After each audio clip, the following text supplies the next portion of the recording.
आज हम एक ऐसे विचार को समझने जा रहे हैं जो किसी भी इंसान को पूरी तरह से बदल सकता है। ये एक छोटा सा लेकिन आप कह सकते हैं बहुत ही गहरा टेक्स्ट है, एक ऐसी शक्ति के बारे में जो हमें एक बिल्कुल ही अलग लेवल पर ले जा सकती है। तो चलिए इस पूरे विश्लेषण की शुरुआत ना एक सीधे से सवाल से करते हैं। क्या हो अगर कोई अपनी रोज की जिंदगी की जो सीमाएं हैं उन्हें पार कर जाए और असाधारण बन जाए? ये एक ऐसी चाहत है, मुझे लगता है, जो कहीं ना कहीं हम सबके अंदर होती ही है। जिस टेक्स्ट की हम बात कर रहे हैं उसका पूरा सार बस इसी एक लाइन में है। ये आपको साधारण से एक्स्ट्राऑर्डिनरी बनाता है। ये आप कह सकते हैं एक वादा है, एक नतीजा है साधारण से असाधारण बनने का। तो सवाल ये है कि भाई ये होता कैसे है? चलिए अब इसी की गहराई में उतरते हैं।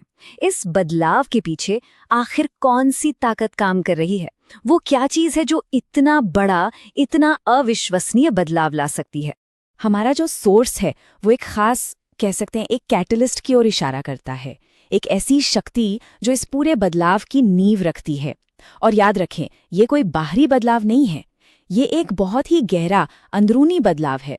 और वो शक्ति है केतु। सोर्स कहता है कि अगर केतु स्ट्रांग हो जाए, ज्योतिष में आप जानते ही होंगे, केतु को वैराग्य, आध्यात्मिक मुक्ति, मतलब डिटैचमेंट और हमारे पास से जुड़ा जाता है। तो जब यही केतु मजबूत होता है ना, तभी ये सब कुछ मुमकिन हो पाता है। कह सकते हैं कि यही वो चाबी है जो असाधारण बनने का ताला खोलती है। अच्छा, तो ये तो ठीक है कि केतु के मजबूत होने से ये होता है, पर इसका असल में मतलब क्या है?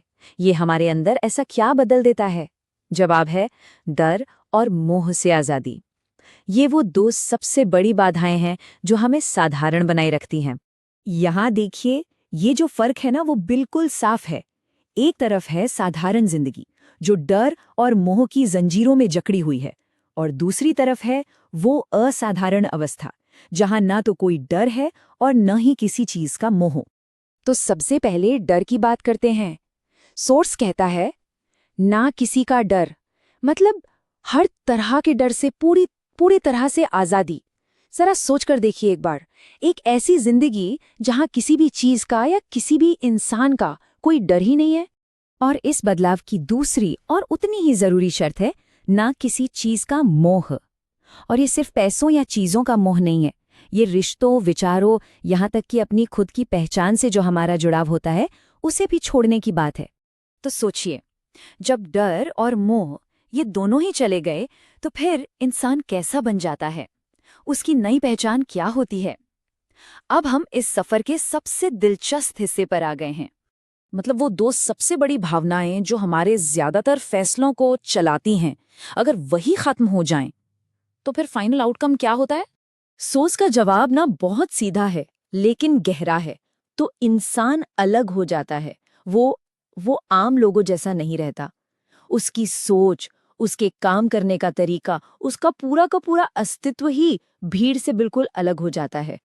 और अगर हम एक्स्ट्रा ऑर्डिनरी शब्द का डिक्शनरी वाला मतलब भी देखें तो वो भी तो यही है। कोई ऐसी चीज जो सामान्य से, साधारण से, या जो पहले से तय नियम है उनसे परे हो। बिल्कुल वही बात जो हमारा सोर्स कह रहा है।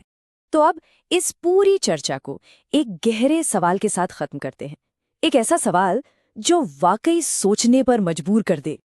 और वो सवाल ये है कि अगर डर और मोह जो हमारी जिंदगी में ज्यादातर कामों की वजह होते हैं, अगर वो ही चले जाएं, तो फिर पीछे क्या बचता है?